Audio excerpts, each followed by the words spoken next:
We're joined by Chief Frank Montagne from North Hudson Regional Fire and Rescue, who is going to share with us some helpful tips we should all keep in mind as we approach the winter season. Welcome, Chief Montagne.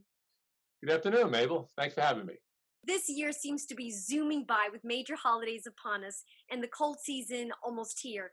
What should our viewers be preparing for? What's the to-do list you recommend to protect our homes and families? I have quite a few things I'd like to speak to you about, and one of the first ones is to let them aware that 3,000 to 4,000 people die a year in fires, and also a lot of those deaths, about 500 or more, contribute to carbon monoxide. So that leads into why it's so important to have a smoke detector and carbon monoxide detectors within your house. They should be checked on a monthly basis, and you should change your batteries. What do you say, twice a year? You know, the changing of the clock is a good time to remember, or a minimum at once a year. Also, with your smoke detectors, I recommend that you have one in every, outside every bedroom, in a separate sleeping area, and each level in your house. And also, again, it's changing the batteries, but I also recommend that they have the newer smoke detectors out there that are 10-year battery life. So I would recommend getting one of these, and they have a battery that doesn't have to be changed for 10 years. Also, when you're looking at these, make sure they have the UL, the certified company that checks the smoke detectors, Underwriters Laboratory, so you know that's a certified agency that's checking them out. So the 10-year, I think, is warranted. You know, you would actually write on the back, or so you know when you install that, so you can make sure that when the 10 years coming close, you could change it again. And they actually say it's a savings by changing batteries every year in the older smoke detectors. It's a cost savings that paying for those batteries, this would come to about the same cost. So that's peace of mind, and it's for 10 years of life. Also, if your regular smoke detectors, they start chirping, that's a warning sign. They have a low battery. You know, make sure you take it out and replace it if you have that sign. Also, as the weather gets colder, people are going to start using space heaters. Some people enjoy candles for warmth as well as decorative purposes. What should people be mindful of? Yeah, especially when it gets colder, your heating units are something that are very important that you should get checked by a professional. Whether you have gas, oil, hot air, there's different components that need to be checked. Make sure there's no dust, make sure they're operating properly. So I recommend that you get a professional come in and check that out. Also, if you have any chimney that deals with gas or oil, make sure that chimney is checked. Usually someone come in, they do a sweep of the chimney and clean it out. And if you're using any kind of portable devices, make sure they do have the certified label of an Underwriters Laboratory or testing agencies. And when you're using them, make sure you use the proper extension cords. Make sure they're attached to a surge protector that will protect the unit from in case there's an electrical problem. And always keep any kind of portable unit away from any combustibles, at least 3 to 4 feet away. You don't want any kind of draperies or things that could ignite easily. Keep that away. Another thing that people also tend to use, and it's a big concern, are candles. A lot of people like the scent of candles, like the way they look, and that's fine. But make sure they're in a safe area. Make sure they're on a stable table. A lot of times animals could knock them off if they're not on a stable table. Also keep them away at least 3 feet from anything that could burn. And one thing very important, that when you leave the house, please put the candle out. Don't keep it lit. You know, and also when you're lighting a candle, whether you're using matches or whatever it might be, make sure you don't use loose clothing, and you don't keep anyone who has long hair that might get in the way where you can actually start a little fire. And most importantly, keep matches and lighters, anything that you light these candles with, away from children. Keep them in a safe place somewhere in your home. With the holidays upon us, people are going to start decorating their homes, and that means lights, indoor, outdoor lights. What are things that people should be doing? Is there guidance that you can offer? Sure. I mean, holiday seasons, it's always festal. People like to have a lot of decorations, and I think that's very nice. But make sure you use, again, the proper extension cords, especially outdoors. Let's start with outdoors, and we'll go in. Make sure the extension cords are rated for an exterior with water and snow. Again, they're certified by proper testing agents. For example, going back to Underwriters Laboratory. Make sure they're on a surge protector. That's very important.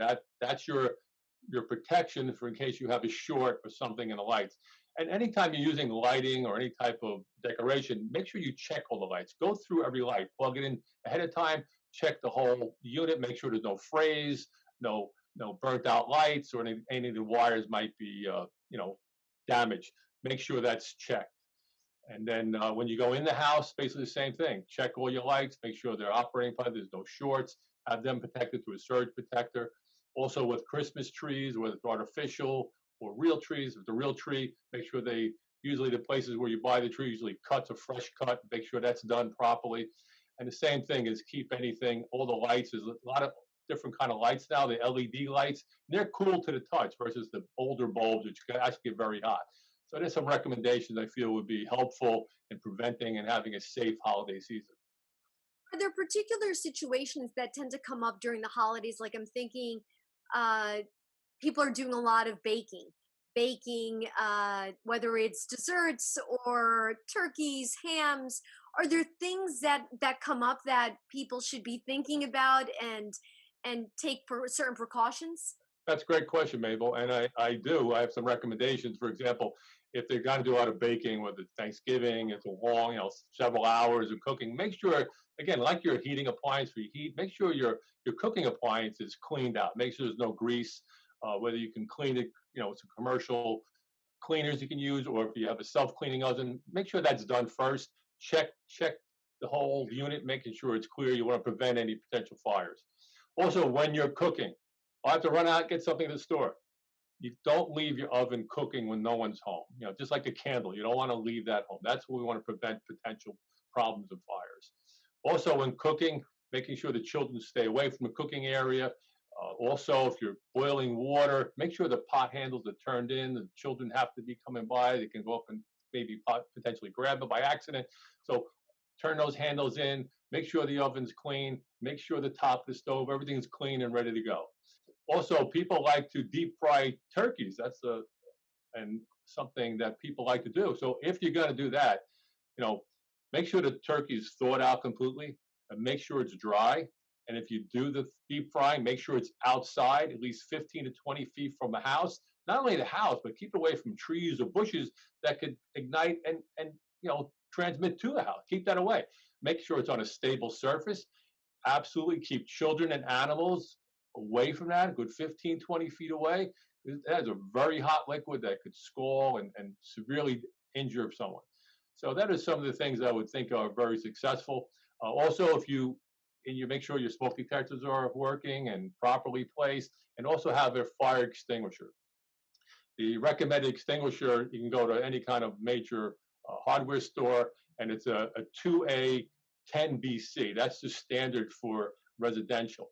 But you can also, I recommend talk to your local fire department, local fire official to say what is exactly want, and always have them stand by close to where you're cooking, and that would be a nice way if you did have a fire. And if you do have a fire or anything did have a flare up, make sure you're anything on the top of the stove, oil. You can cover it with a pan top. Make sure try to snuff it out, shut the fire off, and if you feel it's getting out of control, leave the house and call 911. That's the safest thing you do. That's a perfect segue. I was going to say off camera, we were talking about evacuation plans. I know that's talked about quite a bit when it comes to students, but I don't know that families really have one in place. And what should that entail? Right. That's great. Good way to lead into that. A lot of us are home today. Children being homeschooled, due to the virus that's been happening over the last 6, 8 months. So there's an acronym called EDITH, which stands for Exit Drill in the Home. It's an escape plan of the house, right? So every family would hopefully sit down, sit at the table, and have an escape plan in case you had a fire. So what you want to do, you want to make sure that if you have a fire in your house, you must leave the house, right? And make sure you have a designated place, whether it's out in the front lawn, near a tree, maybe on a neighbor's property, safe away from the house. Have a designated area. So when you do have a fire, everyone has to get out. We want to make sure everyone's out of the house. By everyone meeting in one place, you'll know, everyone got out safely. Also, you have to teach your family and children, make sure we have multiple ways of getting out of the house. For example, the front door may not always be accessible. Say the fire happens somewhere in the living room that's blocking the front entrance. So make sure we know how to get out of the side exits. Can they get out of windows? Do they have emergency escape ladders to get out of a window if you have to? So these are some of the things you want to prepare. And talk to your family, your children about what to do and when to do it. And once you get out of the house, call 911. Teach your children how to use a phone on a cell phone. The 9 and the 1 is on the bottom right and the top left. Teach them how to, even in the smoke, how to dial 911. It's something sounds simple, but it's a good thing to practice. And then if you ever did get affected by fire, children, adults, if your clothes catch fire, learn to, they say, stop, drop, and roll. So you don't want to run because that'll flame the fire. Stop, roll on the grass, on the floor, and try to snuff out the fire. So these are some life-saving tips and things that you should practice. And that exit drill in the home is very important. Everyone should sit down, draw it out, talk about it, get everyone's input. So the more everyone's involved in it, the more they're going to be able to understand it and work with it. I think that would be very helpful, successful for safe holiday season for most families. Chief Montaigne, thank you so much for such valuable information, and you are a wonderful resource. Thank you so much for your time. Okay. And also, if anybody wants a resource, other information, you go to the National Fire Academy, you go online and research that, or the Division of New Jersey Division of Fire Safety. There's some great additional tips that you could print out for yourself and your family and go over. So if you want to Google that, that's another great resource. So, Well, I hope that you and your family are safe and healthy this holiday season. Mabel, thanks for the opportunity, and hopefully your viewers have a safe holiday. Thank you, sir.